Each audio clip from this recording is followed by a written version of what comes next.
If you're hunting for an espresso machine that won't quit after a few weeks, that feels like a kitchen appliance you can actually live with, and that gives you a decent return on the money you're spending, you're probably a bit wary of all the glossy marketing that promises café-level results without any real proof. Most of the time the fear is simple: you spend a good chunk of cash, only to end up with a piece of metal that either takes forever to learn or can't keep up with the morning rush you actually need. That hesitation is what made me dig deeper into the Pavoni PC16 before I even thought about pressing record. Link is in the description if you want to check the product details on Amazon. First off, the PC16 is a lever-type espresso maker, which is a different animal from the push-button, single-serve machines you see on most countertop ads.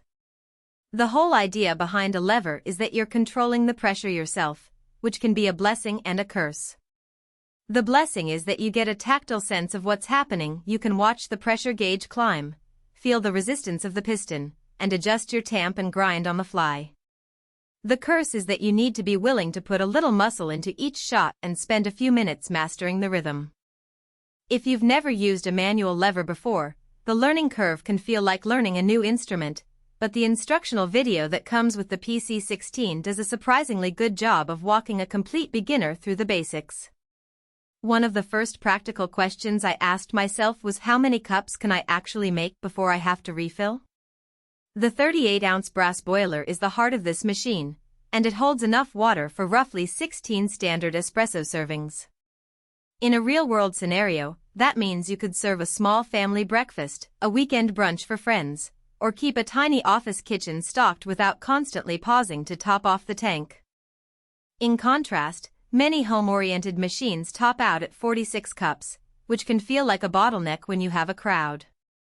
The downside of a larger boiler is that it takes a bit longer to heat up from cold, so you're looking at around 3 to 4 minutes before the first shot is ready.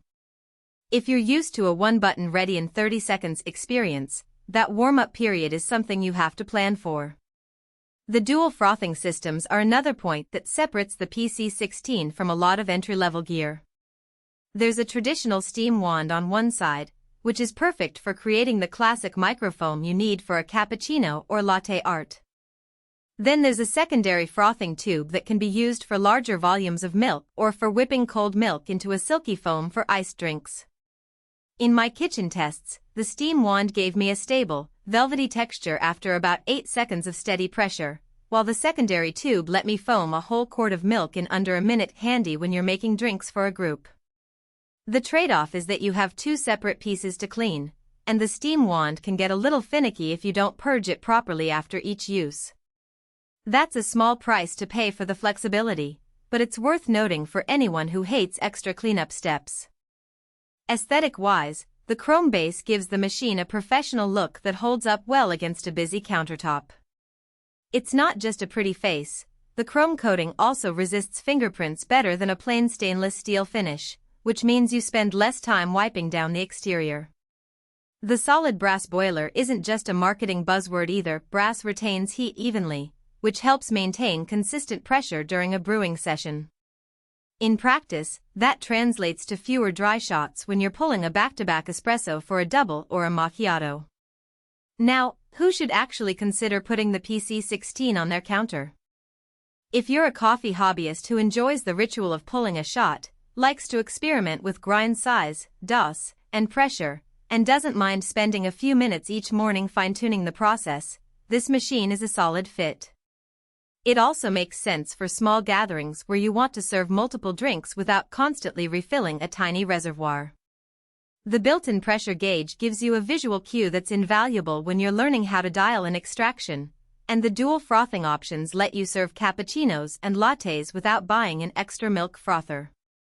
On the flip side, if you're looking for a set-and-forget solution that drops a single shot at the touch of a button, the PC16 will feel like a chore. People who live in studios or have limited countertop space might find the footprint a bit imposing, especially when you factor in the separate water tank and the need for a sturdy surface to handle the lever's motion. Also, because the machine doesn't come with an integrated grinder, you'll need to budget for a good burr grinder if you don't already.